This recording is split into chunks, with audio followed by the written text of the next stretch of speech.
नम व्याचख्ये किमत्यना तत्कथयाम इति। भगवान परीक्षित कहते हैं, राजन, भोगों की कामना वाले पुरुषों की अपने कर्मों के अनुसार प्राप्त होने वाली भगवान की रची हुई यही गतियां हैं। इन्हें जिस प्रकार मैंने गुरुमुख से सुना था उसी प्रकार तुम्हें सुना दिया। मनुष्य को प्रवृत्ति रूप धर्म के परिणाम में प्राप्त होने वाली जो परस्पर विलक्षण ऊंची नीची गतियां हैं वे इतनी हैं। इन्हें तुम्हारे प्रश्न के अनुसार मैंने सुना दिया। अब बताओ और क्या सुनाऊं। इस श्रीमद्भागवते महापुराणे पारमश्याम संहितायां पंचम स्कंदे भू विवर विद्युपवर्णनम नाम 25वाध्याय। राधे गोविंद गोविंद राधे गोविंद गोविंद गोपाल मोहना राधे गोविंद गोविंद गोपाल मोहना राधे गोविंद गोविंद राधे गोविंद गोविंद गोपाल मोहना राधे गोविंद गोविंद गोपाल मोहना। अरे डंका जहाँ मैं बजे रहा, डंका जहाँ मैं बजे रहा, माँ तेरे नाम। ये जो सब वर्णन किया गया प्रकृति का, वो किसका वर्णन है?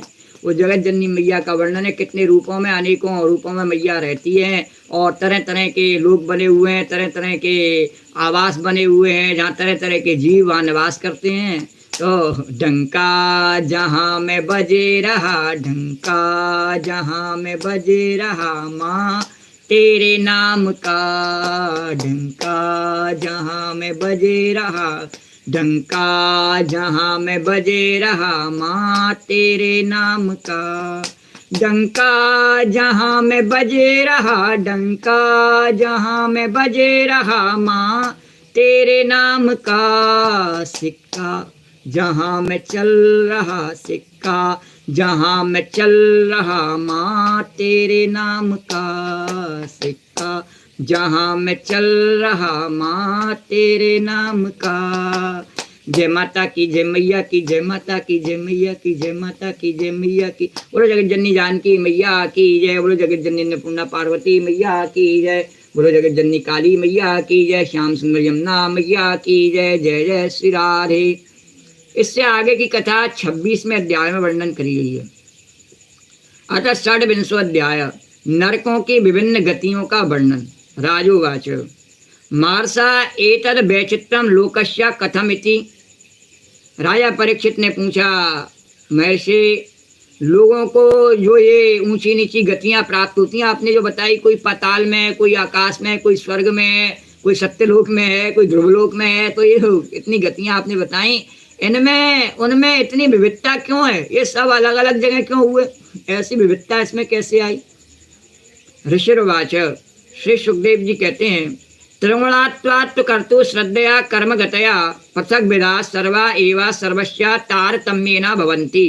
अते दानें प्रतिसिद्धा लक्षणस्या धर्मस्या तथैव कर्तु श्रद्धाया वैसादृश्यात् कर्मफलं विसदृशं भवति। या अनाद्य विद्या कृतकामानां तत्परिणाम लक्षणा श्रुतया सहस्रशः प्रवृत्त्यास्तासां प्राचुर्येणानुवर्णिष्यामः।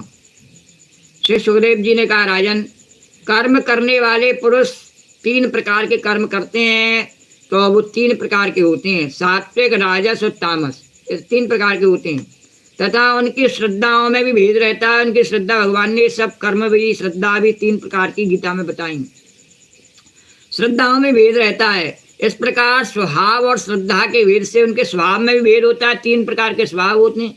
श्रद्धा के भेद से उनके कर्मों की गतियां भी भिन्न भिन्न होती हैं और न्यूनाधिक रूप में ये सभी गतियां सभी कर्ताओं को प्राप्त होती हैं। सभी को प्राप्त होती हैं, ऐसा नहीं है किसी एक को प्राप्त हो।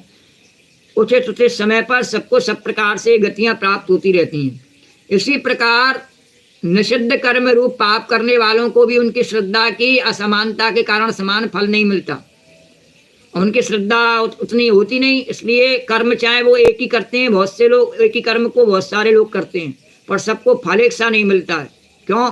क्योंकि उनका स्वभाव ऐसा नहीं है, उनकी श्रद्धा ऐसी नहीं है, उनका स्वभाव ऐसा नहीं है, मजबूरी में किया है उस कर्म को, श्रद्धा नहीं है, जबरदस्ती कर लिया है, देखा देखी, तो इसलिए उसको परिणाम उन्हें वैसा नहीं मिलता है।